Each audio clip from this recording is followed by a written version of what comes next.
नमस्कार। कौशल योग के आज की इस कड़ी में हम लोग आकर्ण धनुरासन का अभ्यास करेंगे।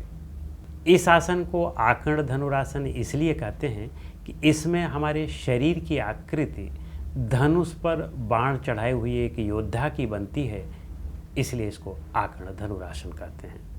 तो आइए सबसे पहले हम लोग इसके अभ्यास की विधि देख लें, फिर इसके लाभ और सावधानियों की चर्चा करेंगे। सबसे पहले अपने दोनों पैरों को आगे की ओर फैला लें और दोनों हाथों को इस तरह से रख लें। इसे हम दंड आसन कहते हैं। बैठने के कोई भी आसन जब हम करते हैं तो सबसे पहले दंड आसन में ही हम उस आसन का अभ्यास करते हैं। तो दंड आसन में बैठ करके अब हम फिर से एक बार देख लें, एक बार अपने मन में अच्छी तरह से फिर से इस बात को बैठा लें, मन को ट्रेन करें कि हमें सजग रहना है, अपने शरीर पर अवेयरनेस बढ़ानी है, अपने शरीर की माइंडफुलनेस बढ़ानी है, इसीलिए हम आसन का अभ्यास करते हैं। दूसरा, शरीर ध्यान के लिए तैयार हो। तीसरा, शरीर सशक्त और मजबूत भी हो, स्वस्थ भी हो। इन्हीं सब कारणों से ही हम आसन का अभ्यास करते हैं। तो इन तीनों चीज़ों को ध्यान में रखते हुए अब हम अभ्यास प्रारंभ करते हैं। तो एक बार फिर से सजग हो जाएं और फिर अपने एक पैर को घुटने से मोड़ लें। माने हम दाहिने पैर को घुटने से मोड़ रहे हैं। इसे हमने घुटने से मोड़ा। अब हम अपने दाहिने हाथ से अपने इसी दाहिने पैर के टोस को पकड़ लें। जो बिग टोस है, अंगूठा है, इसको हम पकड़ लें और फिर इसके बाद हम इस पैर को अच्छी तरह से ऊपर उठा लें।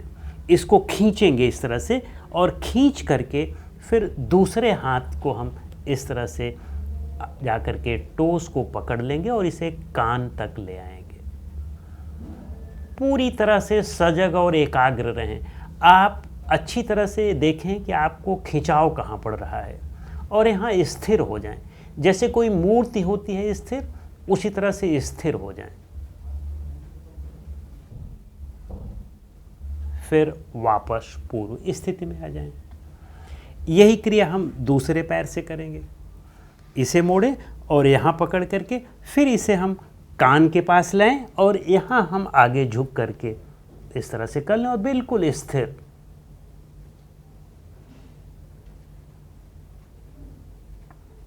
फिर वापस पूर्व स्थिति में आ जाएं।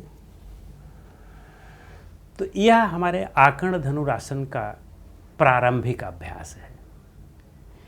इससे एक एडवांस्ड अभ्यास और भी है, उस अभ्यास की हम चर्चा इसके बाद करते हैं।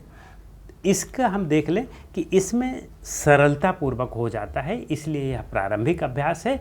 और जब हमारी फ्लेक्सिबिलिटी बढ़ जाती है तब हम इसके एडवांस्ड भाग का अभ्यास करते हैं। या कहीं कहीं पर आप देखें कि उसी जो अभी हमने अभ्यास किया, कहीं कहीं कुछ पुस्तकों में उसकी चर्चा है और कुछ पुस्तकों में इस आसन के अभ्यास की विधि इस प्रकार है। इसमें हमने दाहिने पैर को घुटने से मोड़ा और पहले वाले में हमने उसी दाहिना पैर है तो दाहिने हाथ से पकड़ा था। अब हम इसको बाएं हाथ से पकड़ेंगे, उसी टोस को बाएं हाथ से पकड़ करके और इसको ऊपर की ओर लाएंगे इस तरह से। और दाहिना जो हमारा हाथ है उसको हम बाएं पैर के अंगूठे पर ले जाएंगे और इसे हम अच्छी तरह से ऐसे खींचेंगे। प्रयास करें कि इसमें रीढ़ सीधी हो और बिल्कुल आप स्थिर हों।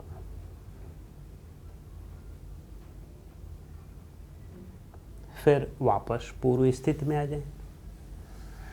यही क्रिया अब हम दूसरे पैर के साथ करेंगे। इसे हमने मोड़ा, ये बायां पैर है और इसे हमने दाहिने हाथ के अंगूठे से पकड़ लिया और फिर हम इसको ऊपर की ओर लाएं और इस हाथ से हम पैर के पंजे को पकड़ लें, बिल्कुल स्थिरता पूर्वक, जैसे कोई मूर्ति हो।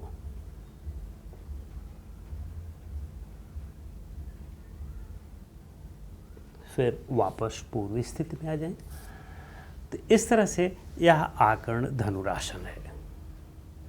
इसके अभ्यास की विधि आपने देख ली।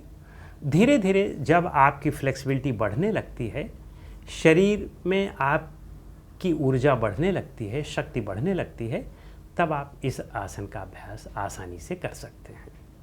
तो इसके लिए आपको रोज़ रोज़ अभ्यास करते रहना है। आइए अब हम लोग इसका लाभ देख लेते हैं कि इसका लाभ क्या क्या है। इस आसन के अभ्यास से जैसा कि आपने देखा है कि इससे हम पैर को मोड़ते हैं, और पैर को जब मोड़ते हैं उठा करके, उस स्थिति में हमारा जो जांघें हैं और हिप्स है इसकी मसल्स में खिंचाव होता है, और साथ में कॉफ मसल में भी खिंचाव होता है। तो यहाँ कौन कौन सी मसल्स हैं? सबसे पहले आप देखें कि ऊपर जो जांघों की मसल है इसको हम क्वाड्रिसेप्स, और इसी के बगल में सार्टोरियस मसल होती है, इन दोनों का खिंचाव होता है। और साथ में नीचे की ओर जांघों में यहाँ पर हमारी हैमस्ट्रिंग की मसल होती है, इनका भी खिंचाव होता है। तो इन मसल्स में खिंचाव देने से क्या लाभ होगा?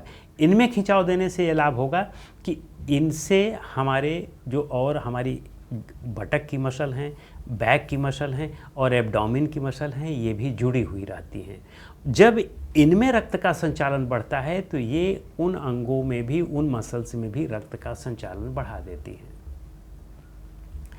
इससे हमारे इन अंगों को अच्छी रक्त की आपूर्ति हो जाती है, और हमारा पैर भी बहुत मजबूत हो जाता है, एब्डोमेन भी मजबूत होता है, कमर भी मजबूत होता है, और ग्लूटस यानी बटक की मसल्स भी मजबूत होती हैं।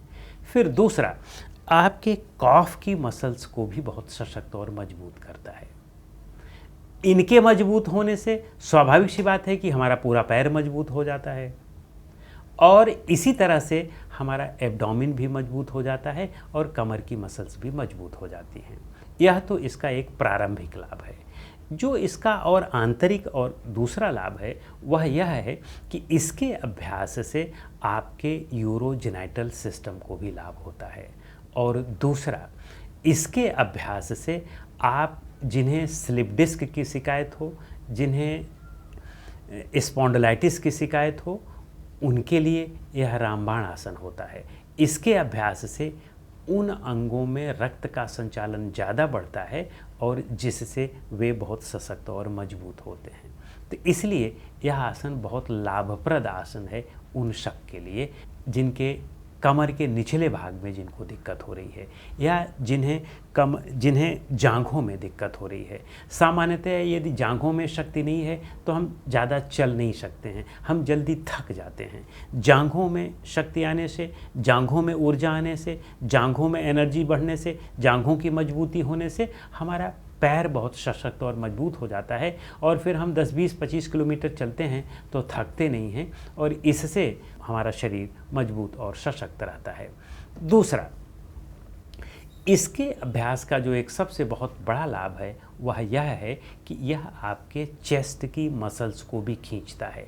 जब आप अच्छी तरह से इसे खींचते हैं और फिर हाथ से पैर को आगे की ओर पकड़ते हैं तो उससे आपकी चेस्ट की मसल्स भी खींचती हैं, और चेस्ट की मसल्स खींचने से स्वाभाविक सी बात है कि आपके लंग्स और हार्ट पर भी इफ़ेक्ट पड़ता है, आपके रिब्स पर इफ़ेक्ट पड़ता है, और उन पर इफ़ेक्ट पड़ने से निश्चित रूप से उनमें रक्त का संचालन बढ़ता है और वे सशक्त और मजबूत होते हैं। तो जैसे अर्थराइटिस है, अस्थमा है, उसके लिए भी बहुत उपयोगी है।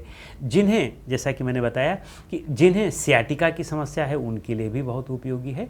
तो इन सारे रोगों के लिए यह बहुत अच्छा आसन माना जाता है। और जिन्हें रोग नहीं है, यदि वे इसका अभ्यास करते हैं, इन अंगों को अपने सशक्त कर लेते हैं, उनके शरीर में रोग होने की वैसे ही गुंजाइश कम हो जाती है। तो इसलिए हमें इसका अभ्यास निश्चित रूप से करना चाहिए। आइए अब हम देखते हैं कि इसकी सावधानियां क्या हैं। वे लोग जिन्हें गंभीर स्लिप डिस्क और स्पॉन्डिलाइटिस की शिकायत हो, जिनकी स्थिति इतनी गंभीर हो गई हो कि डॉक्टर ने उन्हें हिलने डुलने के लिए मना कर दिया हो, या इस स्थिति में हो कि अब उनको बस बिना सर्जरी के वे चल फिर नहीं सकते हैं, तो उस स्थिति में हमें इसका अभ्यास नहीं करना चाहिए। उस स्थिति में पहले अन्य आसनों का अभ्यास करके उन अंगों को मजबूत बनाना चाहिए, फिर हम इसका अभ्यास बाद में जोड़ सकते हैं। ध्यान रखें कि जिनको स्लिप डिस्क आदि की गंभीर शिकायत भी है, अगर डॉक्टर ने ऑपरेशन के लिए भी कह दिया है तो हमें ऑपरेशन पहले नहीं करवाना चाहिए। पहले किसी योग्य गुरु की सलाह से कुछ अन्य आसनों का अभ्यास करके देख लेना चाहिए 2-4-6 महीने, और हो सकता है कि उस 2-4-6 महीने में आपकी ऑपरेशन की स्थिति हमेशा के लिए टल जाए। तो इस तरह से इन योग आसनों का यह लाभ और महत्व है, हमने देखा। अब हम किसी अगले आसन के लिए अगली कड़ी में मिलेंगे। नमस्कार।